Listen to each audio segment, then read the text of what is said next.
A nod from back there.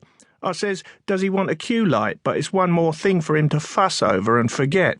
I'll tell you one thing, this lot won't make it professionally. Bloody shambles. I mean, they didn't even want to rehearse the lighting cues. Shit, I mean, how careless can you get? The performance was due to start at midnight. Before that, a jazz quartet would be playing in the marquee, followed by a gay comedian whose TV show had been taken off the air. Chris was bemused. "I thought people came to a ball to dance," he said to Barry. "There's so much going on, it's like a fair. I'm surprised they haven't got dodgem cars." "Not a bad idea. I've done dozens of these, Chris. This is a bit more ambitious, but I like that. Look, I won't be needing you till 12:30. Go and have a wander, mingle, circulate." "I'm not dressed for that," said Chris, but he did as Barry said, fascinated by the braying voices of the young men, the bare shoulders of the young women in their ball gowns, and the sheer beauty of the college grounds in the summer twilight, with torches flickering on the grass, lights glowing amongst the great trees, and the first snatches of music drifting over the water. He'd lived all his life in Oxford, but there was a lot of it he'd never seen.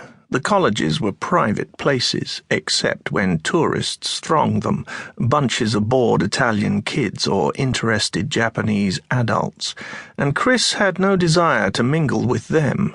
Chris's Oxford was rougher, louder, dirtier than all that tourist stuff. It was the Jericho Tavern where good, new independent rock bands came to play. It was the football stadium. It was the Speedway, where Chris had gone every week till he tired of it and began to cycle seriously instead. That was his Oxford, not this upper-class fairyland. Chris decided then and there that whichever university he went to, it wouldn't be the one in his native city. For one thing, he didn't like feeling looked down on, and he was conscious of the faintly curious looks he was getting, casually dressed as he was in jeans and a t-shirt, plainly neither a guest nor a waiter. In fact, he looked as if he might have been a member of a rock band. He was good-looking enough, with rough, dark blonde hair and fit and muscular from his cycling. He looked older than he was, and if a person's character shows in their face, Chris's face showed independence and openness and courage. It might have showed innocence, too. When the night was completely dark and the ball was fully underway, Chris wandered down to the edge of the lake. There was a little boathouse under some great dark trees at the far end, and he wanted to see whether there was a boat in it. He left the floating bandstand with its jokily suited orchestra and brilliantined megaphone-holding singer, and made his way into the green darkness under the trees. The air was scented with the heavy sweetness of flowers from the college garden, and with the perfume of girls, and with the warm, slightly rotten smell of the vegetation at the edge of the water. Chris moved more slowly and finally stopped altogether at the corner of the boathouse, not quite sure why he'd stopped, not quite sure of anything, but intoxicated by something. He stood looking back across the water, watching the dancers on the wooden floor by the bandstand swaying to the music of Blue Moon.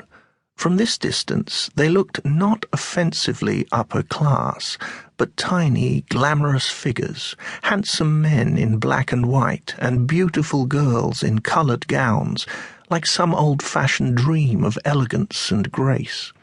They looked even more striking because of the vast darkness that surrounded them, as if they were the last people left at the death of the universe, and they knew it. But they were dancing anyway, because they were human, and because the best way of being courageous was, at that moment, to dance.